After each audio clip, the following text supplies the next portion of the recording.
Dear students, আশা করি তোমরা সবাই ভালো আছো। আজকে আমরা পড়ব ক্লাস 10-এর তৃতীয় অধ্যায়, বংশগতি ও কয়েকটি সাধারণ জিনগত রোগ, heredity and common genetic disorder.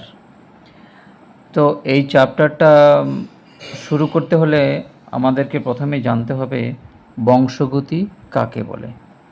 তাহলে বংশগতির দুটি সংজ্ঞা আমি তোমাদের জন্য তৈরি করেছি, সেই সংজ্ঞা দুটি একবার দেখে নিই।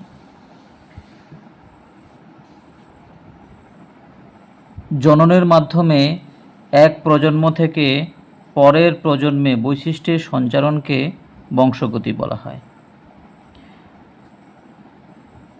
মানে ব্যাপারটা হলো, আমরা অনেক সময় শুনে থাকি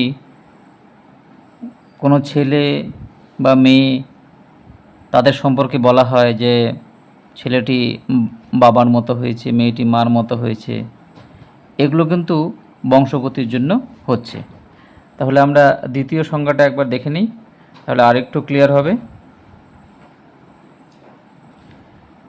যে প্রক্রিয়ায় পিতামাতার বা জনিত্রীর চারিত্রিক বৈশিষ্ট্যগুলি বংশ পরম্পরায় সন্তান সন্ততিতে বা অপত্যের দেহে সঞ্চারিত হয় তাকে বংশগতি বা হেরিডিটি বলে।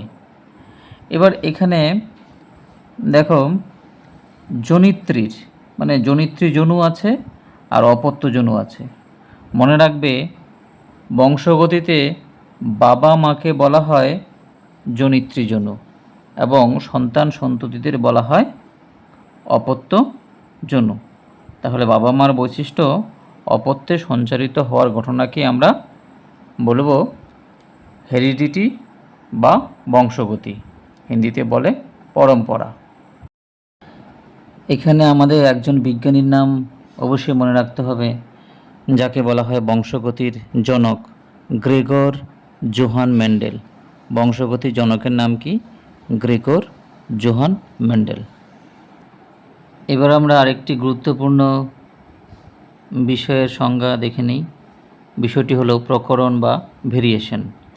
একই প্রজাতিভুক্ত জীবের মধ্যে চারিত্রিক বৈশিষ্ট্যের পার্থক্যকে বলা হয় প্রকরণ।